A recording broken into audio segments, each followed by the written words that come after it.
Hi everyone, তো আবার আমি চলে এলাম একটা মিনি ব্লগ নিয়ে। তো সেদিনকে গেছিলাম রাহুল সৌরদীপের সাথে বং সোলমেটসের খোলা নতুন ক্যাফে অলডোতে। আর অলডো হচ্ছে, তোমরা হয়তো অনেকেই জানো, অলডো হচ্ছে সিটি সেন্টারের ওখানে সেবা হসপিটালের সামনে। তো এই ক্যাফেটার রিভিউ আমি অনেক দিন ধরে শুনছিলাম যে খুবই ভালো, এবং তো সেই জন্য আমার খুব যাওয়ার ইচ্ছে ছিল। তো সেই জন্য চলে গেলাম আমরা অলডো ক্যাফেতে। তো প্রথমে বলে রাখি যে একটুখানি কিন্তু তোমাদের ওয়েট করতে হতে পারে, কারণ সন্ধ্যের টাইমটাতে কিন্তু ভালোই ভিড় থাকে।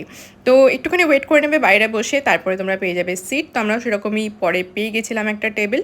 তো প্রথমেই আমি অর্ডার করেছিলাম আইসড আমেরিকানো, একটা ড্রিঙ্কসের খুব দরকার ছিল, কারণ প্রচণ্ড গরমে বাইরে দাঁড়িয়েছিলাম। আর ওরা অর্ডার করেছিল একটা লিচি ড্রিঙ্ক, একটা hibiscus drink I think order করেছিল এটা।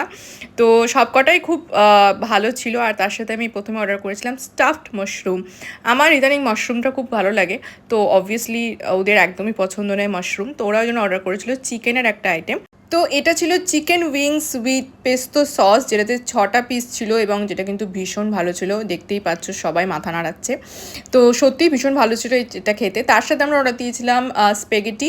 একটা ছিল অ্যালিওলিও স্পেগেটি উইথ মাশরুম, আর একটা ছিল pesto sauce spaghetti with chicken, যেটাও কিন্তু ভীষণ ভালো ছিল এবং কোয়ান্টিটি কিন্তু প্রচুর ছিল। একটা স্পেগেটি অর্ডার দিলে কিন্তু আরামসে দুজন খেয়ে নিতে পারবে। তো আমরা তো লাস্টের দিকে প্রায় শেষই করে উঠতে পারছিলাম না, যে এতটা কোয়ান্টিটি ছিল তার জন্য। তারপর আমরা ডেজার্টে অর্ডার করেছিলাম বিস্কপ চিজ কেক, যেটা কিন্তু ভীষণ ভালো ছিল। আমার তো মনে হলো যে এটা হচ্ছে best cheese cake in Kolkata. তো এত সব কিছু অর্ডার করে আমাদের বিল হয়েছিল 2360 টাকা মতো। আমার মনে হয় এটা কিন্তু খুবই বাজেট ফ্রেন্ডলি একটা ক্যাফে, তো তোমরা কিন্তু অবশ্যই ভিজিট করো।